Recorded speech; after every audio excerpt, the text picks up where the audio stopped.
Hello everyone. आज हम start करने वाले हैं 11th क्लास का फर्स्ट चैप्टर मैथमेटिक्स का, जिसका नाम है सेट्स।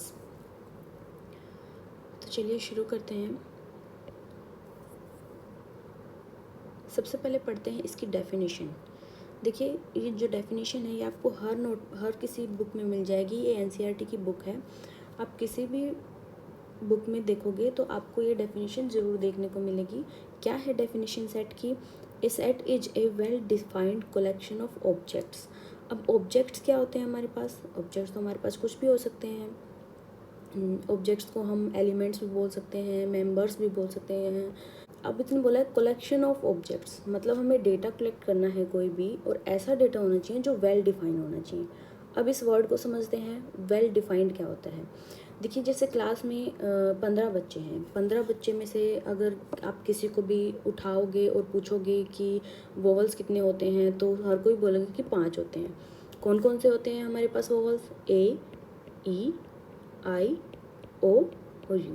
ऐसा तो नहीं है कि आप किसी दूसरी क्लास में जाओगे या किसी दूसरे बच्चे से पूछोगे तो वो वोवल्स ही चेंज कर देंगे। वोवल्स तो हमेशा यही रहेंगे। तो वो क्या होता है हमारे पास? एक वेल डिफाइंड, मतलब कि जो person to person answer vary ना करे, उस चीज़ को हम क्या बोलेंगे? Well defined. फॉर एग्जांपल, जैसे कोई आपसे पूछ ले नेचुरल नंबर्स बताइए जो 6 से लेस देन हो। नेचुरल नंबर हमें बताने हैं जो 6 से छोटे हों। तो नेचुरल नंबर क्या होते हैं हमारे पास? 1 से शुरू होते हैं। 1, 2, 3, 4 एंड 5। यही है 6 से छोटे नेचुरल नंबर हमारे पास। तो हम किसी से भी पूछेंगे वो यही आंसर करेंगे। कोई ऐसा बंदा तो नहीं होगा जो 6 को भी इंक्लूड कर लेगा, 6, 7, 8 कुछ भी बोलेगा। तो जो पर्सन टू पर्सन जो आंसर वेरी ना करे, उसको हम क्या बोलते हैं? Well defined. आई होप ये डेफिनेशन आपको क्लियर होगा, ये पॉइंट आपको क्लियर होगा। वेल डिफाइंड किसको कहते हैं, ऑब्जेक्ट्स क्या होते हैं। अब देखिए, सेट क्या होता है? जो भी सेट होता है हमारे पास, डेटा जो आएगा, जो एलिमेंट्स आएंगे, उनको हम ऐसे रिप्रेजेंट करते हैं, कॉमा, और उनको इस करली ब्रैकेट में हम शो करते हैं। कौन से ब्रैकेट में शो करते हैं? करली ब्रैकेट में। और जो रिप्रेजेंटेशन होती है सेट की, वो हम बड़े एलिमेंट से शो करते हैं। एक ही जगह आप कुछ भी ले सकते हो, बी ले सकते हो, सी ले सकते हो, जो मर्जी आप ले सकते हो। लेकिन इसके अंदर जो एलिमेंट्स होंगे उनको हम स्मॉल लेटर्स में लेते हैं। किस में लेते हैं? स्मॉल लेटर्स में। आगे पढ़ते हैं, सेट के टाइप्स कितने होते हैं, फॉर्म कितनी होती हैं इसकी। देखिए, सेट को लिखने के 2 मेथड्स होते हैं। पहला क्या है? रोस्टर फॉर्म या टेबुलर फॉर्म, और दूसरा क्या है? Set builder form. Roster form में क्या होता है हमारे पास? जैसे मैंने अभी ये ऊपर बताया कि नेचुरल नंबर लेस देन 6। तो जो हमारे पास नेचुरल नंबर होते हैं वो हमारे पास क्या होते हैं? 1, 2, 3, 4, 5। ये लेस देन 6 है। ये मैंने कोमाज से अलग अलग किए हैं और इनको मैं करली ब्रैकेट में डाल रही हूँ। तो इस फॉर्म को हम क्या बोलेंगे? इस लिखने के तरीके को हम बोलेंगे रोस्टर फॉर्म या फिर टेबुलर फॉर्म। क्लियर है? अब आते हैं दूसरी फॉर्म पे, जिसका नाम है सेट बिल्डर फॉर्म। अब नाम में ही देखो, बिल्ड, नाम से ही पता चल रहा है कि हमें क्या करना है? एक सेंटेंस की फॉर्म में लिखना है, कि मतलब हमें अपनी लैंग्वेज बनानी है और उसको एक सेंटेंस का नाम देना है। ठीक है, चलिए देखते हैं कैसे।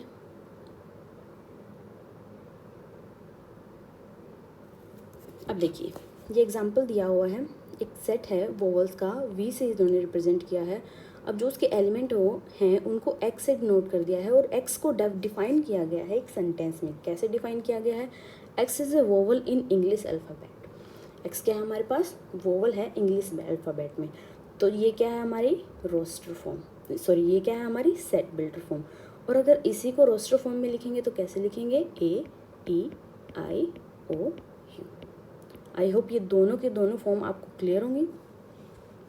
तो चलिए आगे चलते हैं, कुछ क्वेश्चन करते हैं आप, जिससे आपको और भी क्लियर हो जाएंगी चीज़ें। तो पहला क्वेश्चन है हमारे पास, which of the following are set. ये जो क्वेश्चन दिए गए हैं हमें, इनमें से बताना है कि कौन से हमारे पास सेट हैं और कौन से हमारे पास सेट नहीं है, और हमें हमारे आंसर को जस्टिफाई भी करना है। तो चलिए देखते हैं। पहला क्वेश्चन है आपके पास, the collection of all the months of a year beginning with the letter G. तो आई होप आप सबको पता होगा कि हमारे पास जो मंथ्स होते हैं 12 मंथ्स होते हैं, और कौन कौन से हमारे पास जो मंथ्स होते हैं वो जे से स्टार्ट होते हैं। पहला हमारे पास है जनवरी, दूसरा क्या है हमारे पास, जून, एंड थर्ड क्या है हमारे पास, जुलाई। और तो कोई और नहीं होगा जो जे से स्टार्ट होता होगा। तो आप क्लास के किसी भी बच्चे से पूछोगे तो वो भी ये तीनों ही आंसर देगा। अब वेल डिफाइंड बोला था मैंने, ये तो हमारे हो गए ऑब्जेक्ट्स जो मैंने कोमा से अलग कर दिए, और इस सेट को मैं नाम दे रही हूँ एक्स, और इसको मैं डाल रही हूँ कर्ली ब्रैकेट में। तो एक डेफिनेट आंसर हो गया है जो हर कोई बच्चा यही आंसर देगा, तो इसको हम सेट कह सकते हैं। तो चलिए ये हमारा क्या है, सेट है। ओके, सेकंड क्वेश्चन पे चलते हैं। The collection of 10 most talented writers of India. अब देखिए इंडिया में तो बहुत सारे राइटर्स हैं, किसी बच्चे को कोई राइटर की बुक पसंद है, किसी बच्चे को कोई राइटर की बुक पसंद है। ऐसा तो नहीं है कि सब बच्चों को सेम ही होंगे जो राइटर पसंद होंगे। तो इसको हम क्या बोलेंगे, ये वेल डिफाइंड सेट नहीं है, तो इसको हम सेट नहीं बोलेंगे, क्योंकि इसका जो आंसर है वो पर्सन टू पर्सन वेरी करेगा। उसके बाद देखिए थर्ड है, the team of 11 best cricketer batsman of the world. अब क्लास के आप किसी भी बच्चे से पूछेंगे कि आपका फेवरेट बैट्समैन कौन है, तो वो अपना अलग आंसर देगा, दूसरे बच्चे से पूछेंगे वो अपना अलग आंसर देगा।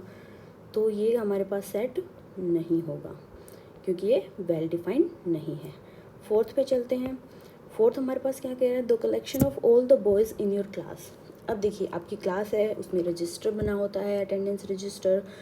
सबको पता होता है कि हमारी क्लास में इतने बॉयज़ हैं, इतने गर्ल्स हैं, या इतने बच्चे हैं।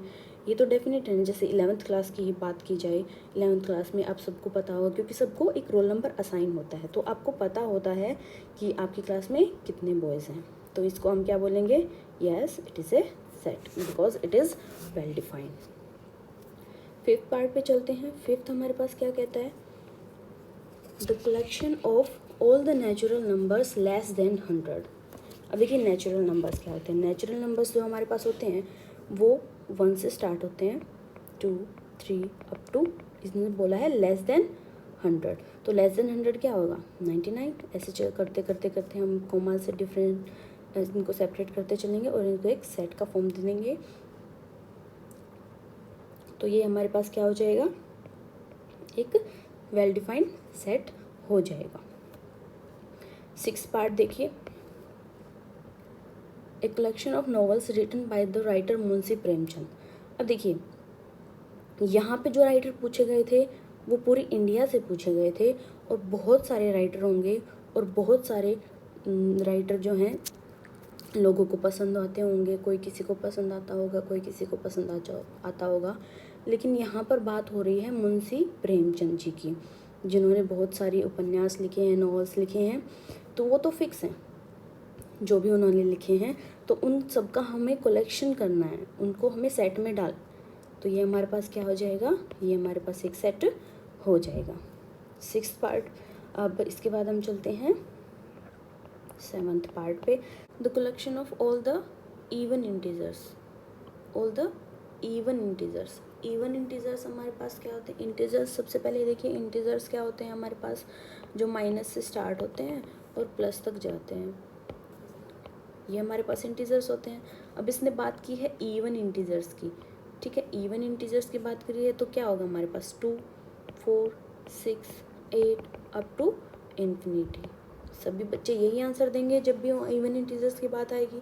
तो ये भी हमारे पास क्या हो जाएगा, हमारे पास एक वेल डिफाइंड सेट हो जाएगा। क्या हो जाएगा हमारे पास, वेल डिफाइंड सेट हो जाएगा। आई होप फर्स्ट क्वेश्चन आप सभी को क्लियर होगा। चलिए चलते हैं सेकंड क्वेश्चन पर। सेकंड क्वेश्चन क्या है हमारे पास, सॉरी इसके 2 पार्ट और हैं। नेक्स्ट पार्ट क्या कहता है, the collection of questions in this chapter. देखिए आपके पास एक 11th चैप्टर है, तो आप काउंट कर सकते हो उन सभी के क्वेश्चंस को, उन सभी क्वेश्चंस को आप काउंट करके बता सकते हो कि कितने क्वेश्चन हैं, 10 हैं, 15 हैं। जैसे इसी एक्सरसाइज में कितने क्वेश्चन हैं आप सभी लोग काउंट कर सकते हो। तो ये हमारे पास क्या हो जाएगा, वेल डिफाइंड सेट हो जाएगा। A collection of most dangerous animal in the world. अब देखिए एनिमल्स तो बहुत तरह के होते हैं, किसी को किसी चीज़ से डर लगता है, किसी को सांप से, किसी को बिच्छू से, किसी को भैंस से, गाय से, मतलब किसी को किसी भी चीज़ से डर लग सकता है, तो उसके लिए वो डेंजरस है। एक बच्चे से पूछा कि उसको किस चीज़ से डर लगता है, उसने कहा मुझे सांप से डर लगता है। दूसरे बच्चे से पूछा उसको किस चीज़ से डर लगता है, उसने कहा मुझे हाथी से डर लगता है। तो ये तो कोई डेफिनेट आंसर नहीं हुआ ना, पर्सन टू पर्सन वेरी कर रहा है आंसर, तो इसको हम क्या कहेंगे कि ये एक सेट नहीं है। आई होप ये क्लियर है। सेकंड क्वेश्चन देखिए हमारे पास क्या है, लेट ए। देखिए सेट को कैसे रिप्रेजेंट किया गया है, ए इसकी नेमिंग दी गई है, तो ये हमारे पास कौन सी फॉर्म है, ये हमारे पास रोस्टर फॉर्म है। ए कोई सेट है जिसके एलिमेंट्स क्या हैं, 1 2 3 4 5 6। हमें क्या करना है, इंसर्ट द एप्रोप्रिएट सिंबल। ये देखिए सिंबल दिया गया है ये और ये वाला, इन द ब्लैंक स्पेसेस। ये जो ब्लैंक स्पेसेस हमारे पास दिए गए हैं इनमें हमें सिंबल देखना है। तो देखिए पहले सबसे पहले इस सिंबल को समझते हैं कि ये सिंबल क्या कहता है।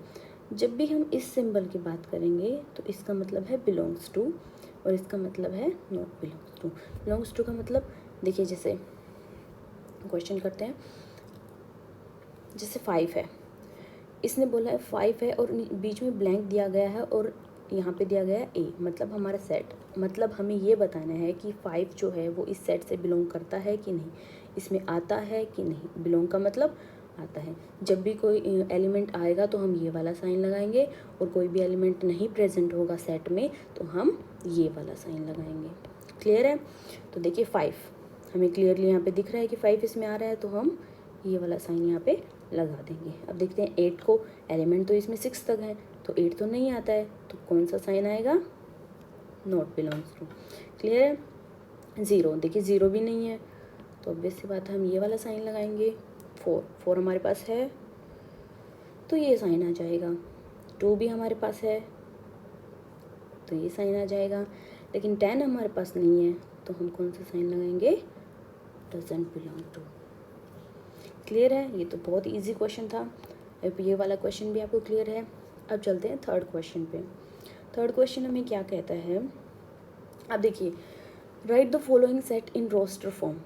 हमें कौन सी फॉर्म में लिखना है, रोस्टर फॉर्म। अब याद कीजिए रोस्टर फॉर्म कौन सी थी। रोस्टर फॉर्म में मैंने बताया था करली ब्रैकेट होता है और जो एलिमेंट होते हैं वो कॉमा से सेपरेट होते हैं, और उसका कोई भी एक नाम होता है जो आप अपनी मर्ज़ी से कुछ भी रख सकते हैं।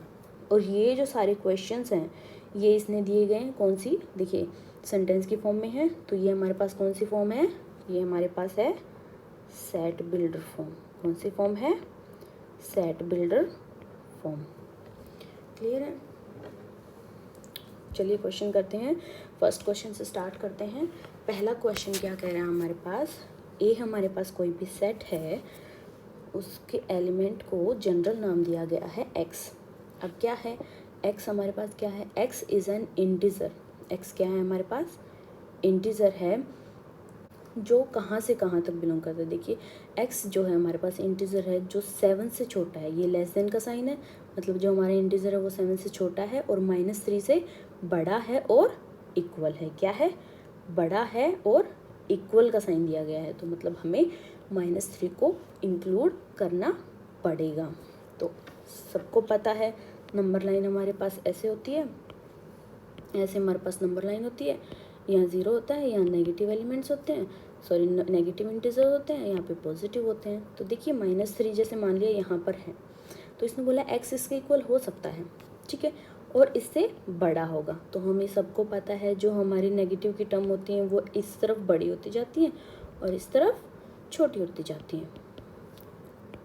तो देखिए हमारे पास साफ साफ है, और एक्स को हमें क्या लिखना है, 7 से कम लिखना है, तो 3 4 5 एंड 6। ठीक है, तो हम बनाते हैं सेट ए। हमारे पास ये रिप्रेजेंटेशन ऑलरेडी दी हुई है तो हम इसी को यूज़ करेंगे, करली ब्रैकेट यूज़ करते हैं, और एक्स हमारा कहाँ से कहाँ तक है, -3। ये सारे एलिमेंट हम यहाँ पे लिख देंगे, 1 2 3 4 5 6। क्लियर है। तो फर्स्ट क्वेश्चन की हमारे पास रोस्टर फॉर्म बन गई है। आई होप ये क्लियर है आप लोगों को।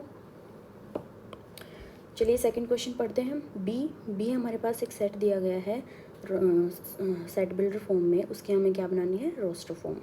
X is a natural number less than 6। तो नेचुरल नंबर सबको पता है कहाँ से स्टार्ट होते हैं, 1 से स्टार्ट होते हैं, और लेस देन 6 मतलब हमें 6 से कम रह जाना है 1 2 3 4 एंड 5 हो गई हमारी रोस्टर फॉर्म। थर्ड पार्ट है, इसी से रिप्रेजेंट किया गया है, x is a 2 digit natural number such that the sum of its digit is 8। तो हमें 2 डिजिट नंबर लेने हैं, ठीक है, और उनका सम कितना आना चाहिए हमारे पास, 8 आना चाहिए।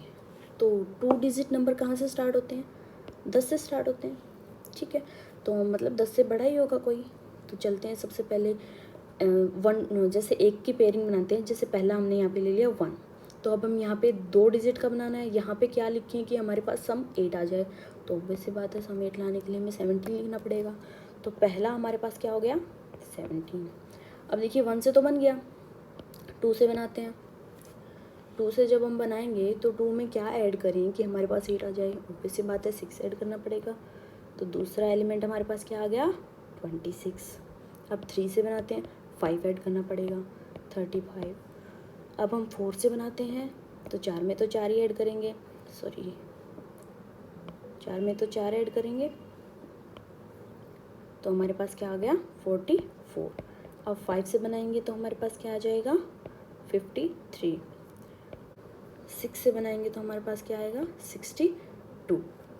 उसके बाद हम 7 से बनाएंगे, क्या आएगा हमारे पास, 71। और जब 8 यहाँ पे लिखेंगे तो 8 में तो हम 0 ही जोड़ सकते हैं, ठीक है। लेकिन अगर हम इससे आगे जाएंगे, जैसे 9 से बनाएंगे या कुछ भी बनाएंगे, वो हमारा सम क्या होगा, 8 से ग्रेटर देन होगा।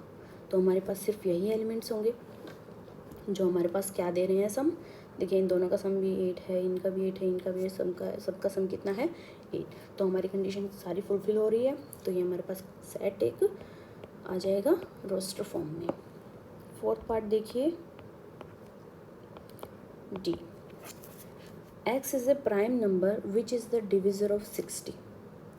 हमें प्राइम नंबर पता है क्या होते हैं, 2 4 2 5 3 7, ये ऐसे होते हैं प्राइम नंबर जो सिर्फ अपने आप से ही डिवाइड होते हैं।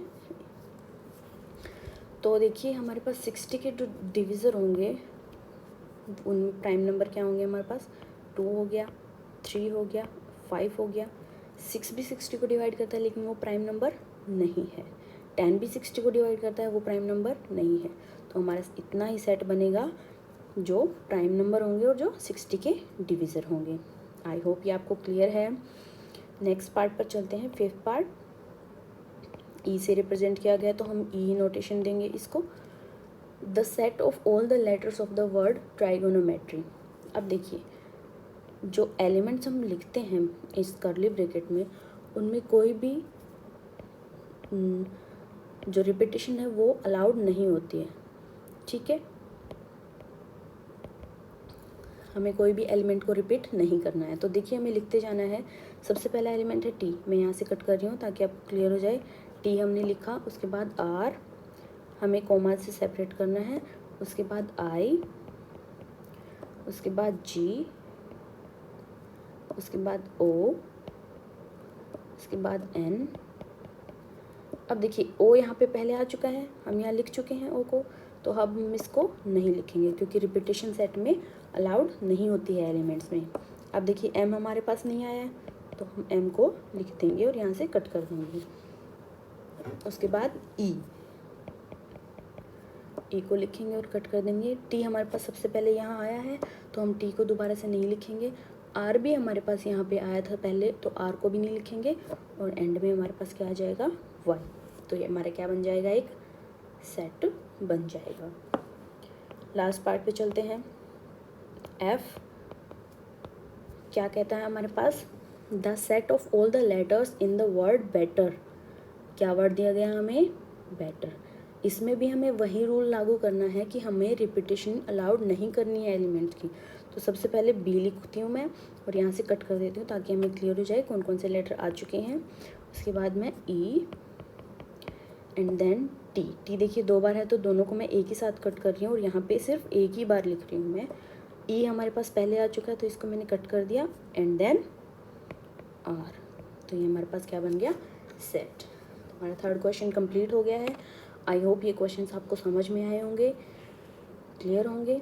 नेक्स्ट वीडियो में आपको आगे के क्वेश्चन करवाए जाएंगे। आई होप ये वीडियो आपको पसंद आई होगी, सारे क्वेश्चंस आपको समझ आए होंगे। Thank you so much.